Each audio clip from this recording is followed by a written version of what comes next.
السلام عليكم ورحمة الله وبركاته كسو دوادا جنالك إسماعيل عبدالله maanta waxaan si qoto dheer uga hadli doonaa isbedelka weyn ee ka dhacay magaalada Baydhabo iyo sida uu ugu falceliyay siyaasiga mucaarad ee Itoobiya Jawar Mohammed wararkii ugu dambeeyay waxay sheegayaan in ciidamada dawladda federaalka Soomaaliya ay si buuxda ula wareegeen magaalada Baydhabo oo ah xarunta gobolka Baay isbedelkan ayaa yimid kadib markii madaxweynihii Koonfur Galbeed Cabdicasiis Maxamed Laftigareen oo is casilay si lama filaan ah Laftigareen ayaa muddo dheer loo arkayay siyaasi si dhow ula shaqeeya Itoobiya taasoo ka dhigtay is casilidiisa mid saameyn weyn ku leh xiriirka gobolka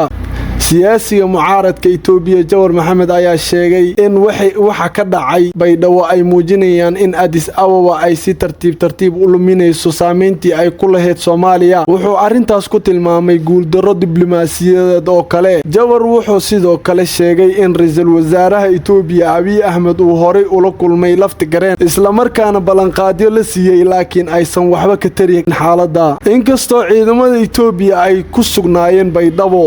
haddana lama arkin wax fargelin ah oo ay ku difaacaan maamulka hore tani waxay keentay in dawladda federaalka ay si fudud ula wareegto magaalada in Itoobiya ay lumiso gacanta ku hayntii ay ku lahayd magaalada muddo dheer Jawar wuxuu sheegay in tani ay fariin u tahay in Itoobiya aysan mar dambe awood u lahayn difaaca xulafadeeda gudaha Soomaaliya Jawar wuxuu sidoo kale xusay in booska Itoobiya ay ka baxday ay buuxin karaan dalal kale sida Masar Turkiga tani waxay muujin kartaa isbedel cusub oo ku yimaada siyaasadda gobolka Geeska Afrika madaxweynaha Soomaaliya Xasan Sheekh Maxamuud ayaa la filayaa inuu booqdo Baydhabo maalmaha soo socda ujeedka safarkiisu waxaa ka mid ah qiimeynta xaaladda magaalada la kulanka siyaasiyiinta iyo bulshada diyaarinta marxalad kala guur ah ka shaqaynta doorasho qof iyo cod ah sidoo kale gudoomiyaha baarlamaanka Sheekh Aadan Madoobe ayaa horay ugu bilaabay kulamo gudaha magaalada hadda Baydhabo waa mid degan waxaana si buuxda gacanta ugu haya ciidamada federaalka Soomaaliya howlgalkii la fuliyay labada maalmood ka hor ayaa si rasmi ah u bedelay jihada siyaasadeed ee Koonfur Galbeed marka la soo koobo dhacdooyinka Baydhabo waxay noqon karaan isbedelo waaweyn oo saameyn ku leh siyaasadda Soomaaliya doorka Itoobiya iyo mustaqbalka Geeska Afrika adiga haddaba maxay kula tahay daawada Itoobiya ma luminaysaa saameynteeda Soomaaliya fikirkaaga noo reeb qaybta commentiga like share videoga subscribe si aad ula socoto wararka ugu dambeeyay saacadihii la soo dhaafay magaalada Baydhabo waxa ka dhacay shaqooyin walaac dhaliyay xilli ay magaaladu ku jirto marxalad kala guur siyaasadeed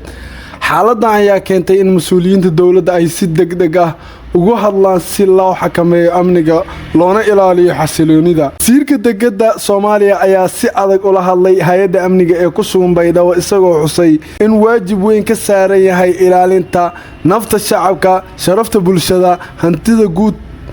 hantida guud iyo tan gaarka ah wuxuu si cad u sheegay lama aqbali karo in waxyeelo loo geysto xarumaha dawladda iyo kuwa ganacsiga sidoo kale wuxuu faray ciidamada in ay si adag ugu hortagaan cid kasta oo amniga khatar gelinaysa in sharciga la hor keeno dadka dhibaato wada wuxuu ku booriyay inay muujiyaan geesinimo maadaama ay u taagan yihiin difaaca shacabka dhanka kale wasiirku wuxuu fariin muhiim ah u diray shacabka reer Baydhabo wuxuu sheegay guusha la gaaray waa mid wadareed waxayna u baahan tahay in la ilaaliyo wuxuu shacabka ku booriyay isku duubni wada shaqayn kalsooni sidoo kale wuxuu carabka ku adkeeyay in laga fogaado qabyaalada in aan la burburin hantida dawladda iyo in la diido kooxaysiga wasiirka ayaa tilmaamaya in Baydhabo u baahan tahay nidaam dawladnimo oo xoogan cadaalad loo siman yahay maamul ay ku wada qanacsan yihiin shacabka wuxuu sheegay in mustaqbalka Koonfur Galbeed uu ku xiran yahay midnimo iscafin wadajir iyo dhab ah ugu dambeyn wasiirku wuxuu muujiyay rajo weyn oo ku aadan in Koonfur Galbeed ay noqoto deegaan nabadoon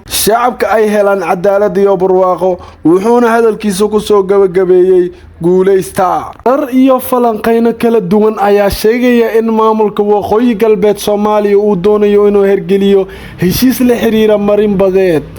heshiiskan ayaa la sheegay inuu Itoobiya siinayo fursad ay ku hesho marin badeed taas oo muddo dheer ay raadinaysay arintan ayaa dhalisay walaac weyn oo ku saabsan midnimada dhuleed ee Soomaaliya iyo saameynta ay ku yeelan karto gobolka dhinacyada kala duwan ayaa ka bixiyay aragtiyo iskhilaafsan qaar waxay u arkaan fursad dhaqaale iyo iskaashi cusub qaar kalena waxay qabaan in ay khatar ku tahay midnimada Soomaaliya isla markaana ay abuuri karto xiisado siyaasadeed waxaa sidoo kale jirto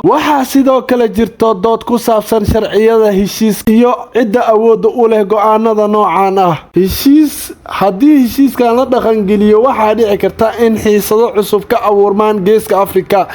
in dalal kale ay ku lug yeeshaan arrinta, in isbeddel ku yimaado xiriirka Soomaaliya iyo Itoobiya. Geeska Afrika waa gobol xasaasi ah, sidaa darteed tallaabo kasta oo siyaasadeed waxay leedahay saameyn ballaaran. Dad badan oo Soomaaliyeed ayaa si adag u aaminsan in dalka uu leeyahay hal midnimo iyo hal dowlad. Arrintan waxay kicisay dareen wadaniyeed iyo dood ku saabsan ilaalinta dhulka iyo mustaqbalka qaranka. Su'aalaha taagan waxaa ka mid ah: ma dhaqan geli doonaa heshiiskan? Sidee ayay ugu falcelin doontaa dowladda federaalka? Maxay noqon doontaa jawaabta shacabka iyo beesha caalamka?